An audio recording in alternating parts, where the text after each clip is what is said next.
Over the past year, Turkey and several Arab states saw their relations rapidly improve, ending years of animosity and mistrust. Back in 2017, Turkey backed Qatar against a Saudi-led blockade that fractured the region into opposing camps. Those divisions also played out in several conflicts from Libya, Yemen and Syria. But after a coordinated campaign of shuttle diplomacy, Turkey's ties with the Gulf vastly improved, and the country's latest trade figures are showing the results. Turkey's latest trade data shows its exports to Gulf and Middle Eastern countries hit $25 billion in the first 9 months of 2022, a nearly 25% increase from the same period last year. Iraq took the biggest share of Turkish exports, totaling $7.5 billion. But it was with Saudi Arabia where Turkey saw the most improvement. Turkish exports to Saudi Arabia increased by 180% compared to 2021, when trade ties were nearing all-time lows. So what's behind this vastly improved trade environment? And will this momentum last into next year? And to further discuss the growing ties between Turkey and the Gulf states, joining me now from Washington, D.C. is Hafet El-Gouel. He is a senior fellow at the Foreign Policy Institute at Johns Hopkins University. And Giorgio Cafiero, he is the CEO of Gulf State Analytics and also joins us from Washington, D.C. A warm welcome to you both, and thanks for joining me on Straight Talks. So, Hafet, what's the reason behind this sharp rebound in Turkey's exports to the Gulf and Middle Eastern countries? Well, there are a number of reasons. I think some of them are political in the sense that Turkey has always, or at least over the last couple of decades, wanted to reintegrate the region around it and become the regional power, which is quite, a great thing for the region, I think, as a whole, and a very stabilizing factor. On the other hand, Turkey's expansion and economic powerhouse has been increasing over the last 2 years, also demands to expand its network of trade and relationships in the region where it has historically dominated for many centuries. So, Georgia, does $25 billion of exports live up to Turkey's potential, or it is just the beginning?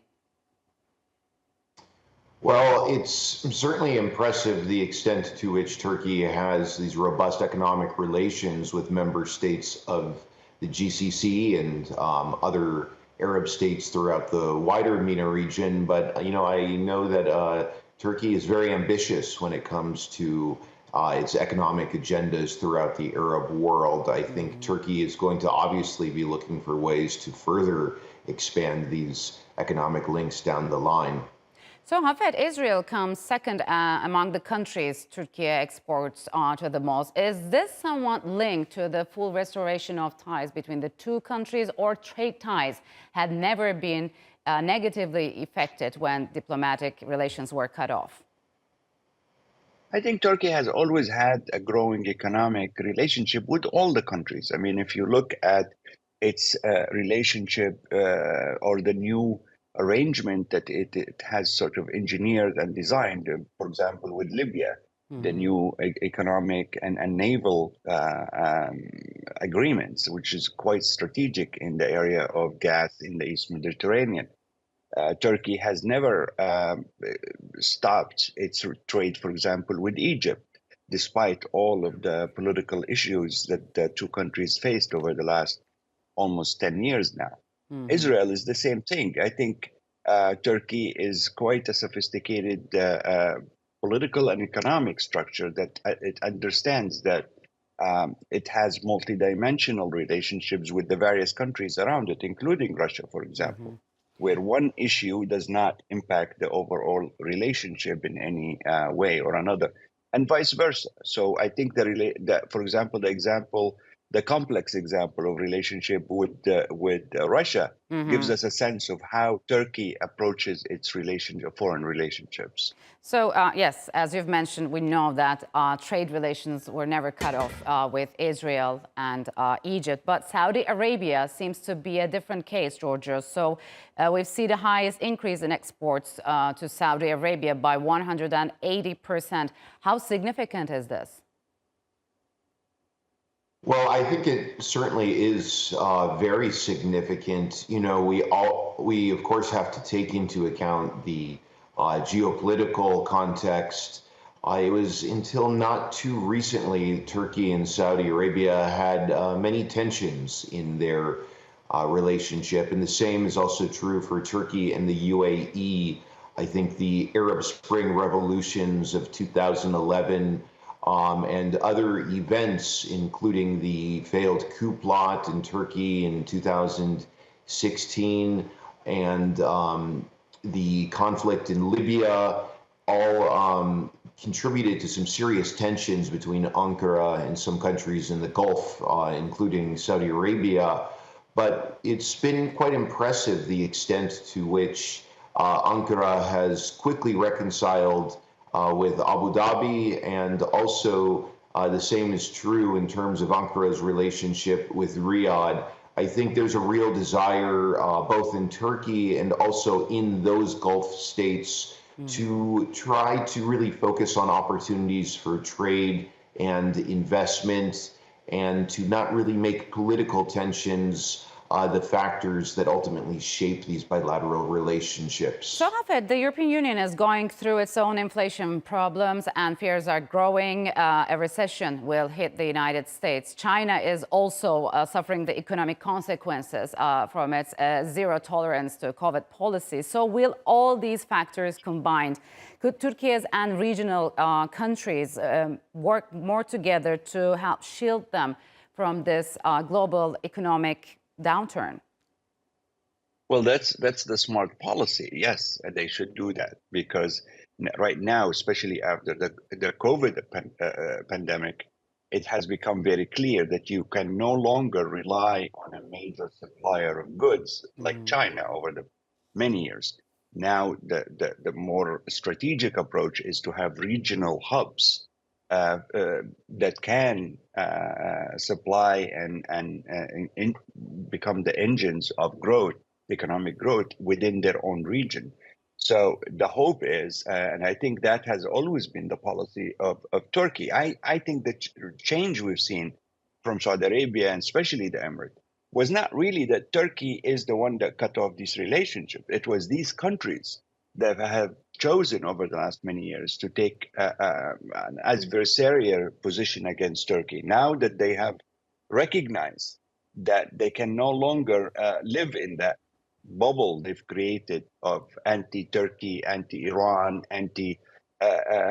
certain ideological movements in the region, I think now they are becoming a little bit smarter about their approach to things and realizing that Turkey is a major and will remain to be a major regional power, and it will dominate.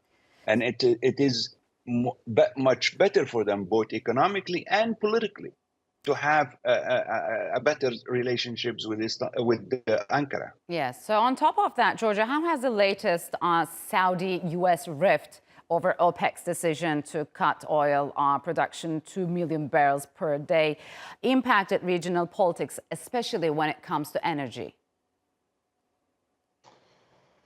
Well, it's important to realize that the U.S.-Saudi partnership has been framed for a number of years, and this latest OPEC rift certainly is not to be seen as an isolated incident. We obviously have to see this in the wider context of many other issues that have contributed to distrust between Washington and Riyadh. While we're here talking about Turkey's ties with the GCC, I think from the Saudi perspective, one of the reasons why Riyadh has wanted to improve its relationship with Turkey, and also we can say this is definitely one of the reasons why the Saudis have been diplomatically engaging the Iranians since last year. This has to do with the fact that Saudi Arabia is becoming less and less comfortable with the idea of being so dependent on the United States for defense. Obviously, the U.S. remains the kingdom's security guarantor, but the Saudis don't think it's wise to maintain this dependency. And so the Saudis are trying to diversify their relationships and improving ties with actors in the region is certainly an important part of the picture.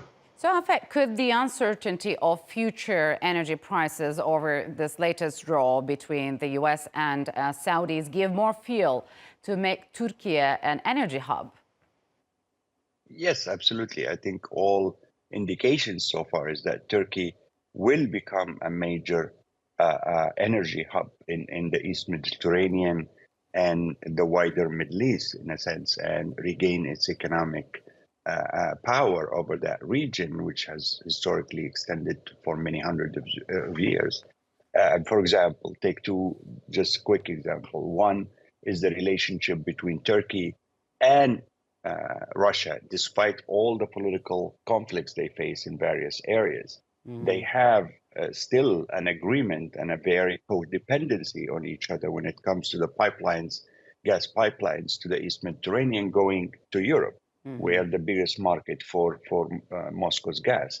The agreement they have also signed with Libya is quite significant. It actually gives Turkey a very major role in any future exploration in the East Med, which is estimated to have massive amount of gas. That's why you see all these moves from sort of the anti-Turkish alliance in that region, especially with Greece, and where countries like France, for example, are trying to also try to contain Turkey. But I don't see that happening because the reality on the ground says that Turkey will dominate in that part of the world, whether France or Greece or Egypt like it or not.